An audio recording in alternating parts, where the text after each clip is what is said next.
बुद्धिमान लोग भी मूर्खतापूर्ण काम करते हैं। ये अजीब लग सकता है, लेकिन सच यही है। दरअसल, कई बार जितना अधिक कोई व्यक्ति बुद्धिमान होता है, उतनी ही ज्यादा संभावना होती है कि वह आत्मविश्वास और गलत निर्णयों के जाल में फंस जाए। डेविड रॉबसन अपनी किताब द इंटेलिजेंस ट्रैप में इसी सच्चाई को उजागर करते हैं, और इसका सबसे स्पष्ट उदाहरण है ब्रैंडन मेफील्ड की कहानी। ब्रैंडन मेफील्ड कोई अपराधी नहीं था। वह अमेरिका की सेना का पूर्व अधिकारी था, एक सम्मानित वकील था, 3 बच्चों का पिता और अपने परिवार का जिम्मेदार इंसान था। उसने इस्लाम कबूल किया था और उसकी शादी एक मिस्री महिला मोना से हुई थी। लेकिन 9/11 के हमलों के बाद अमेरिका का माहौल पूरी तरह बदल चुका था। हर जगह डर और शक का माहौल था। मुसलमानों को शक की नज़र से देखा जाने लगा, और मेफील्ड ने भी इस दबाव को अपनी जिंदगी में महसूस करना शुरू कर दिया। वो अक्सर सशंकित रहने लगा। एक दिन उसने अपनी माँ को फ़ोन करके चेतावनी दी। उसने कहा, अगर कभी ऐसा हो कि सरकार के एजेंट अचानक हमें गिरफ्तार कर लें, तो आप तुरंत पोर्टलैंड आकर बच्चों को कैंसस ले जाइए। ये बात उस समय नाटकीय लग रही थी, लेकिन कुछ ही दिनों में ये डर सच्चाई में बदल गया। मेफील्ड को अजीब घटनाएं नजर आने लगीं। घर का दरवाज़ा डबल लॉक और बोल्ट किया हुआ मिला। उसके निजी ऑफिस में धूल भरे पैरों के निशान दिखे। उसे लगा कि अजनबी कारें उसे नमाज पढ़ने जाते और आते समय पीछा कर रही हैं। उसका यह शक डर में बदल गया और उसे लगने लगा कि कोई बड़ी मुसीबत आने वाली है। फिर वही हुआ। एफबीआई उसके घर पहुंची। 2 एजेंटों ने उसे गिरफ्तार कर लिया। उस पर आरोप था कि वह 2004 में हुए मैड्रिड ट्रेन बम धमाकों में शामिल है। वो हमला जिसमें 192 लोग मारे गए और हजारों घायल हुए। मेफील्ड के लिए ये सदमे जैसा था।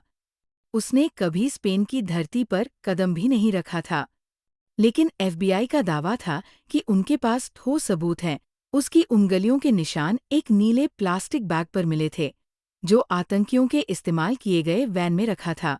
मेफील्ड बार बार सोचता रहा कि आखिर उसकी उंगलियों के निशान अटलांटिक महासागर पार 5000 मील दूर कैसे पहुंच गए।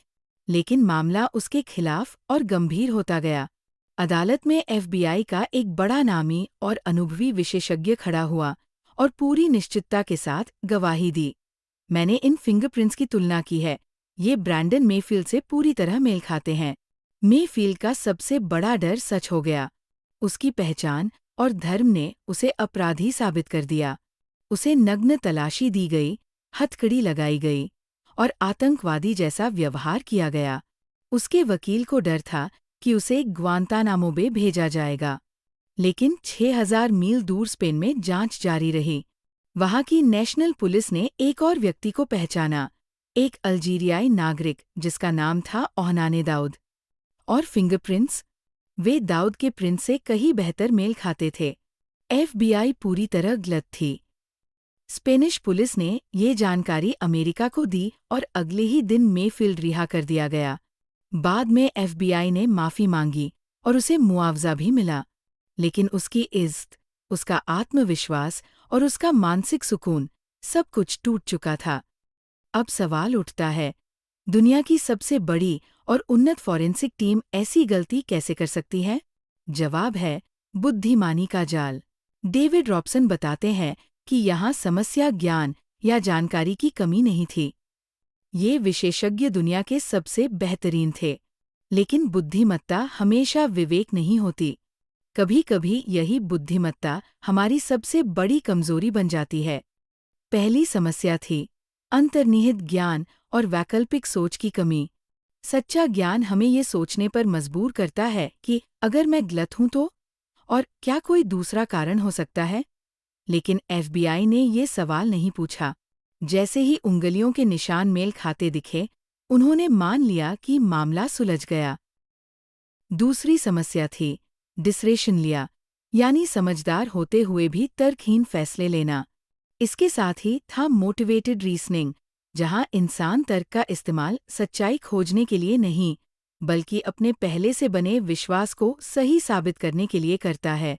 और फिर बायस ब्लाइंड स्पॉट, जहां हमें दूसरों की गलतियां दिखती हैं पर अपनी नहीं। एफबीआई बार बार अपने निष्कर्ष को बचाने में लगी रही, भले ही असलियत कुछ और थी। तीसरी समस्या थी अति आत्मविश्वास, जिसे रॉबसन अर्न्ड डॉगमाटिज्म कहते हैं।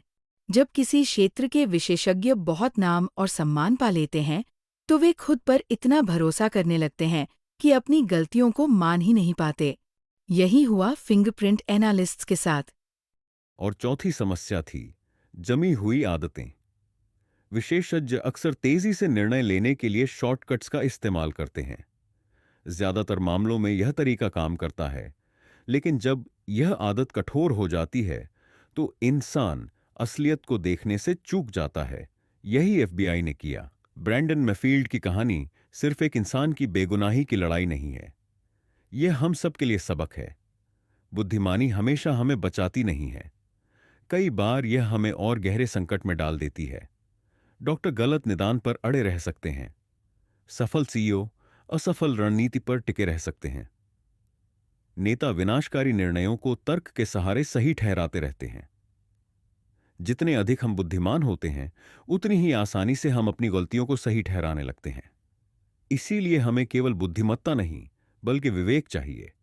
विवेक का मतलब है विनम्रता, अपनी गलतियों को स्वीकार करना, अपने विश्वासों पर सवाल उठाना, दूसरों की राय को सुनना, धीरे धीरे सोच समझकर आगे बढ़ना।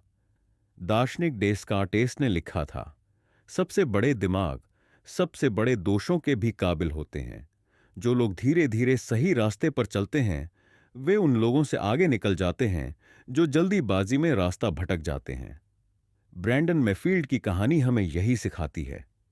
एफबीआई के विशेषज्ञ मूर्ख नहीं थे, वे बेहद बुद्धिमान थे, लेकिन बिना विनम्रता, बिना आत्मचिंतन और बिना विवेक के उनकी बुद्धिमत्ता उनके लिए जाल बन गई। असली खतरा अज्ञानता नहीं है, बल्कि अहंकार है। इसलिए जब हम तेज, चतुर और अधिक जानकार बनने की कोशिश करते हैं, तो याद रखना चाहिए, सच्ची सुरक्षा बुद्धिमानी में नहीं, बल्कि विवेक में है। ज्ञान हमें रास्ता दिखा सकता है, लेकिन विवेक ही हमें गलत जालों से बचाता है। और यही शायद सबसे बड़ा सबक है।